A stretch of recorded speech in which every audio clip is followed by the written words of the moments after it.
chi nàng món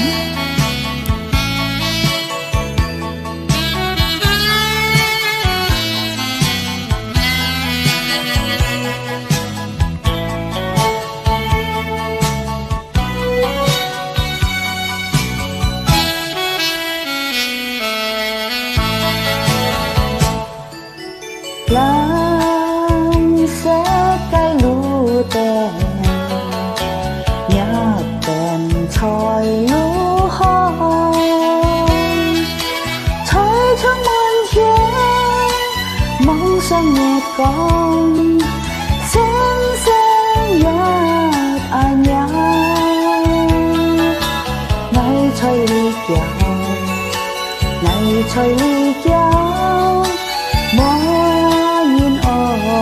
trôi ngài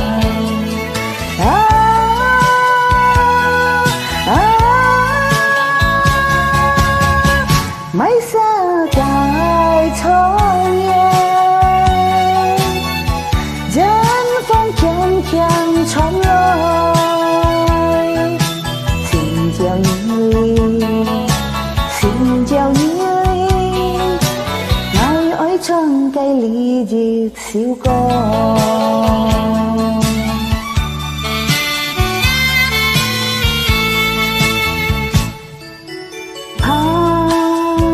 xét cái ngôi thờ yêu trời nhà xin kê nắm chơi xiêm thế thì tôi ăn hiếu nó xin ra xuôi hè ngày chơi ly kéo ngày chơi ly kéo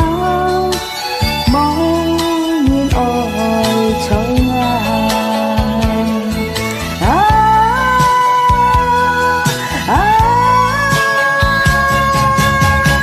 mấy xa dài trôi nhẹ chân phong khen khen trốn lối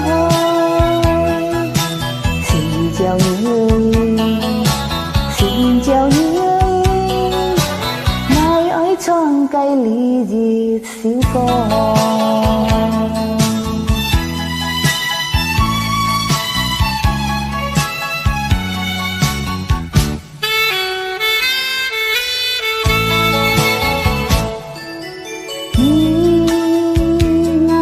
cây phơi gì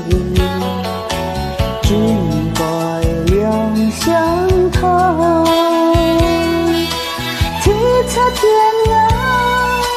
cho mai mò kia mưa xin ra treo xuôi ngày trời ly kéo ngày trời ly kéo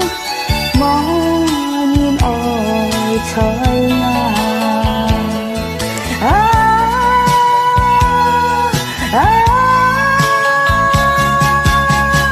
mấy xa dài trôi nhẹ dân phong khen khen trốn lối xin chào như ngày ấy trong cây ly dịp siêu con